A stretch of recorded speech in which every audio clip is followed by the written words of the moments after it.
en compagnie d'Olivier Grégoire, député La République En Marche de Paris. Oui, Thibault, bonjour Olivier Grégoire. Pour la première fois depuis 2007, tous les syndicats se retrouvent dans la rue pour contester la politique du gouvernement, pour soutenir les fonctionnaires. Est-ce que vous avez peur? Est-ce que cela vous inquiète? Peur ou inquiétude sont des termes forts, attentifs et écoute, ça c'est certain. Force est de constater qu'après les manifestations de septembre, le front syndical essaye de se rassembler et nous sommes extrêmement attentifs à ce qui est en train de se dérouler. Nous observons ça avec beaucoup d'attention, comme je viens de vous le dire.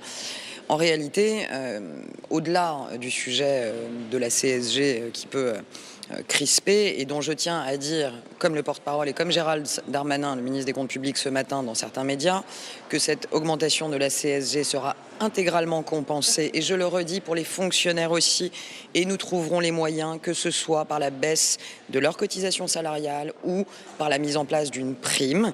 Tout ceci sera posé sur la table et la CSG sera compensée.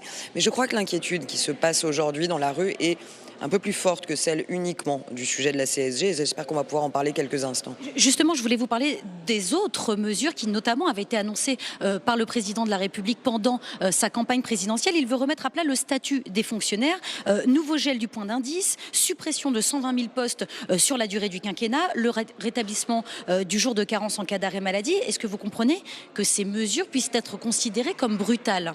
Alors, brutal, je réfute le terme et je vais reprendre point par point après avoir beaucoup lu, notamment à midi, de réactions de fonctionnaires qui sont aujourd'hui en grève dans des médias et qui ont parlé.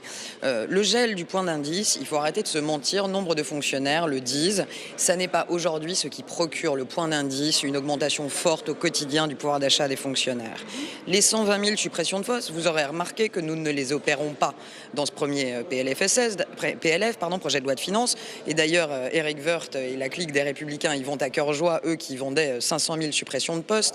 Nous ne pratiquons pas la coupe brutale, aveugle, dans les effectifs des fonctionnaires et des agents publics. Ça n'est pas notre façon de considérer le sujet. Alors, quelle est votre méthode alors? Notre méthode commence déjà par ce qu'a dit Gérald Darmanin, c'est-à-dire par discuter avec les premiers concernés, et vous m'accorderez que ce sont les agents publics, de leur avenir. On a aujourd'hui une discussion sur l'ensemble des actifs, des salariés, avec beaucoup de mesures proposées dans le projet de loi de finances qui promeuvent la mobilité pour les actifs dans le secteur privé, de pouvoir être formés tout au long de la vie, de bénéficier d'une formation continue, de pouvoir changer de travail à un moment dans sa vie, voire de statut.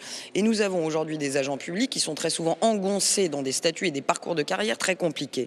Je pense que ce que signifie le président de la République et le gouvernement, et j'y adhère, quand il dit remettre à plat le statut des fonctionnaires, c'est qu'il nous faut aujourd'hui réfléchir avec les premiers concernés, avec les agents publics, à leur mission, au sens de leur mission, à la transversalité de leur mission, à la mobilité que nous préparons et que nous travaillons avec l'ensemble des salariés du secteur privé. Il est indispensable que nous en parlions avec les agents du secteur public. Et donc, la grande concertation, le grand forum que nous allons mettre en place pour échanger sur ces sujets avec Gérald Darmanin, comme il l'a annoncé ce matin, le forum Action publique 2022 est extrêmement important parce que nous allons parler avec eux de leur mission. C'est un sujet important. Moi, j'ai eu la chance dans ma vie d'être accompagné par des professionnels, agents publics de la fonction hospitalière. Vous savez, j'entends Patrick Chêne, l'animateur, féliciter le travail de l'hôpital public.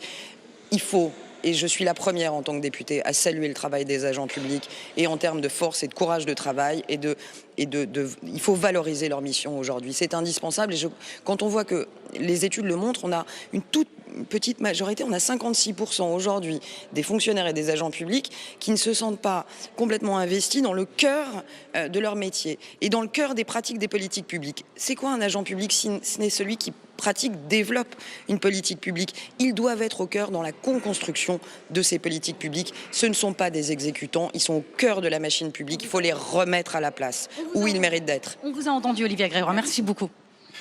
Merci Valérie. Olivier Roucan, quand on entend